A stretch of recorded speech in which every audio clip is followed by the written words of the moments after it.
Ayat Madinah. Kenapa? Karena di situ derajatnya nggak boleh turun.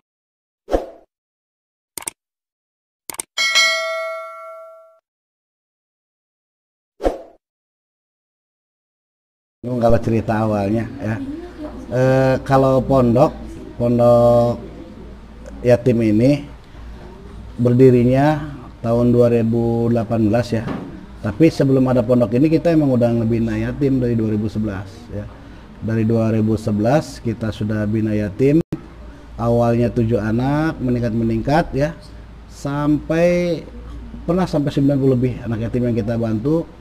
Nah di 2018 alhamdulillah ada salah satu donatur yang mewakafkan tanahnya. Akhirnya kita bangunlah. Awalnya ada 5 orang ya, 5 orang santri yang mau mukim di sini gitu. Ya alhamdulillah sekarang total santri yang mukim ada 28 ya. Ya kalau semua emang ya Allah lah yang gerakin lah, kita nggak tahu lah gitu ya. Semua emang udah alhamdulillah kita dibantu sama teman-teman ya kan. Salah satunya Pak Helan sama Pak Tahir ya untuk bantuin kita di sini Pak gitu. Tapi awalnya ada cerita mau cita-cita mau punya pesantren, kebetulan harus. Ya. Jadi setelah kita udah biasa ngurusin anak-anak ya, dulu kan hanya seminggu sekali ya. Jadi ada mimpi pengen punya pondok gitu ya. Padahal ya ilmu kagak punya, gitu ya bingung. Ilmu nggak ada, tapi pengen punya pondok ya. Jadi akhirnya kita beserta teman-teman ya, udah Bismillah aja dah. Setelah ada tanah, ya alhamdulillah emang saya yakin sama Allah bahwa Allah akan mencukupi kebutuhan kita. Maka pas posisi kita butuh, Allah berikan itu tanah 100 meter, ya kita bangun gitu. Ya sekarang alhamdulillah ini asrama putra, ini asrama putrinya ya. Jadi sekarang kita udah punya 2 gedung dalam yang dari 2018 sekarang 2020 ya. Ya alhamdulillah saya udah punya 2 gedung ya. Alhamdulillah ya emang dari mimpi juga gitu. Karena emang kalau kita nggak keinginan ya kita kayaknya nggak punya. Karena kita kuat pingin gigi.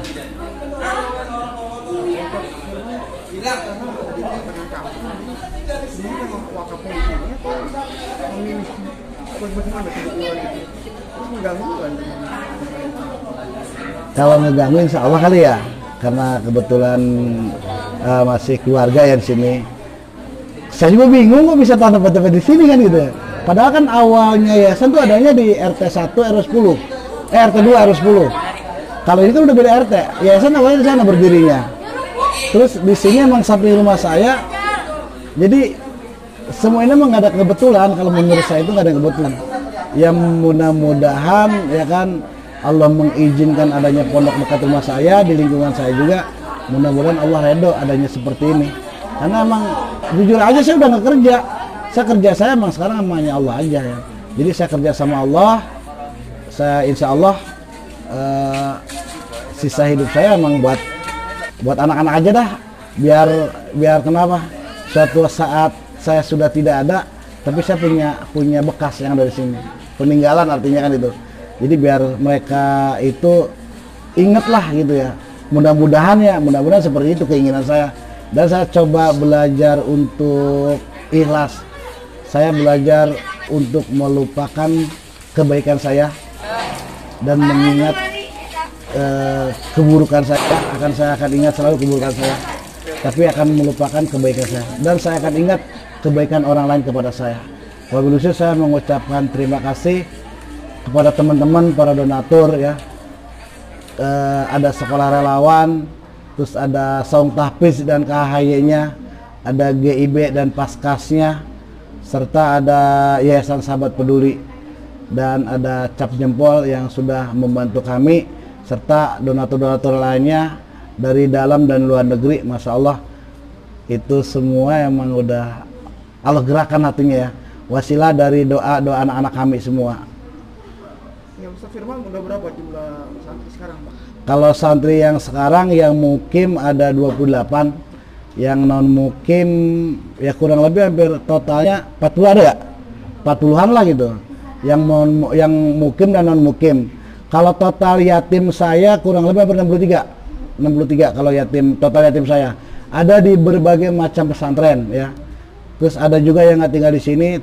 Total yang saya biayain tiap bulan itu 63 anak. Ya. Bagaimana cara memberikan makan mereka ya, kebutuhan mereka seperti itu?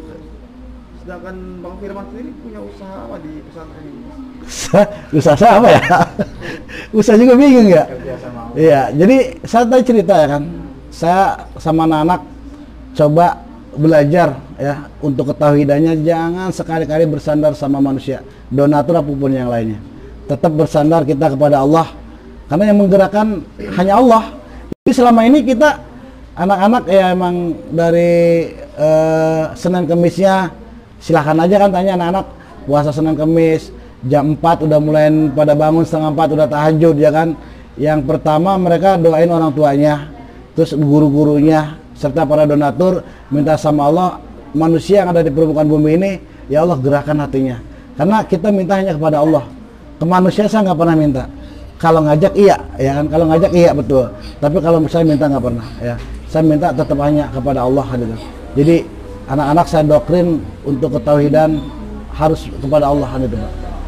Jadi makan selama ini ya alhamdulillah sih ada baik kan itu ya.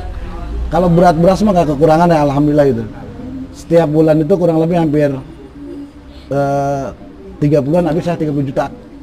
Pernah mengalami krisis? Dari pertama kayaknya belum dah. Saya pertama 2018 ini baru beli beras 1 karung. Sampai sekarang belum beli beras lagi. Ya. Sekarang kalau makan aja minimal itu 250.000 per hari. Buat 28 santri ya kan. Jajannya 5.000 per hari kan itu ya. Kalau SMP 7.000, SMA 7.000 ya kan. Cuman sekarang untungnya mereka nggak sekolah ya, tetap aja jajan 5.000. Malah tambah makan lebih banyak, makan mulu ya. Mereka nggak bayar ya, mereka gratis semua. Kalau maksudnya sekolah? Enggak, mereka ini di sini. Oh, tinggal sini gratis. Malah saya kasih makan, kasih jajan. Malah mereka punya tabungan, total tabungan di saya 58 juta. Kenapa? Uang tabungannya saya simpan, suatu saat mereka keluar dari sini, mereka minimal punya uang dah. Gak usah mikirin ilmu. Ya karena ilmu mah Allah yang punya ya kan. Dia belajar, kalau Allah ngeberikan ilmunya gak bakal bisa. Tapi kalau uang udah kejelas sudah, karena uang itu saya pegang tabungan ya. Jadi setelah mereka keluar dari sini, mereka minimal punya uang, dan saya bilang uangnya tolong hadiahin buat orang tua kalian, buat emak kalian aja punya usaha warung, beliin modal warung ya kan. Atau minimal kalian pengen usaha motor ngojek, ya silahkan kan beli motor. Saya yakin insya Allah sekian tahun aja ada yang udah, sekarang aja baru 2018 sampai 2022 tahun ya, udah ada yang 4 juta tabungan mereka, ada yang 3 juta, ada yang 2 juta, ada yang 3 juta, rata-rata sih di angka 3 juta itu. Kalau semua dia mereka 4 tahun di sini, berarti 3 kali 2 udah 6 juta kan gitu. Cuman karena lagi Covid gini kayaknya agak kurang kayak. Jadi jauh ya sebelum terjun di dunia pesantren, kerja terus di dunia, kata dulu pernah di oh ya.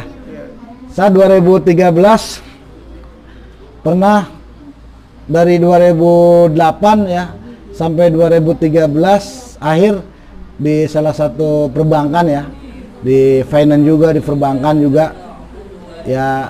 akhirnya 2014 awal saya udah nggak kerja, resign.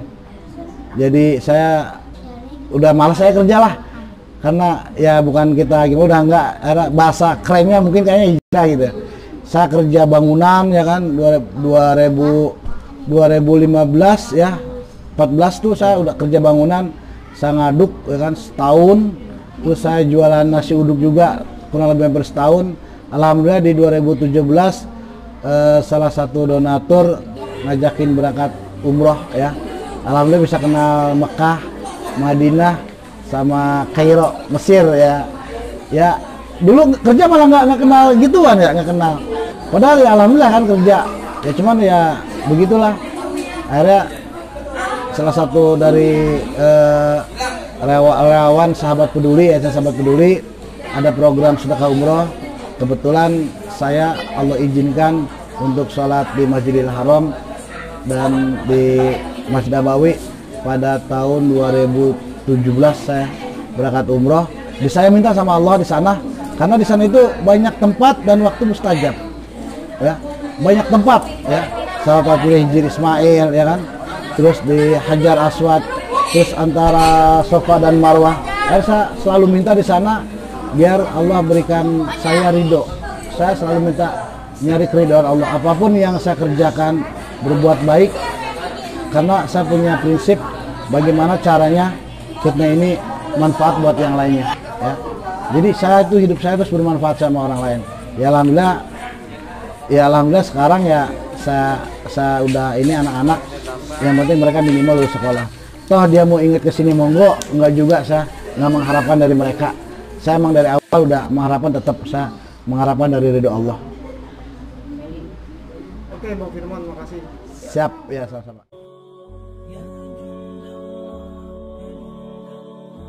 Alhamdulillah, gerakan ini sudah berlangsung selama setengah tahun.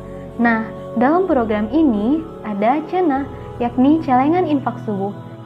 Pada awalnya, program ini hanya ke masjid-masjid. Namun, setelah wabah COVID-19 merajalela, tercetuslah kenceleng ini yang kami bagikan ke rumah-rumah. Alhamdulillah, kita ada 700 kenceleng dan sudah tersebar sebanyak 400 kenceleng di beberapa daerah seperti Bogor, Depok, Bekasi, Palembang, hingga Sumatera. Nah, buat yang penasaran gimana prosedurnya, jadi untuk penyerah kenceleng, mudah saja, cukup hubungi 0811 866 684 atau bisa datang langsung ke Saul Hafiz Bintang Al-Quran.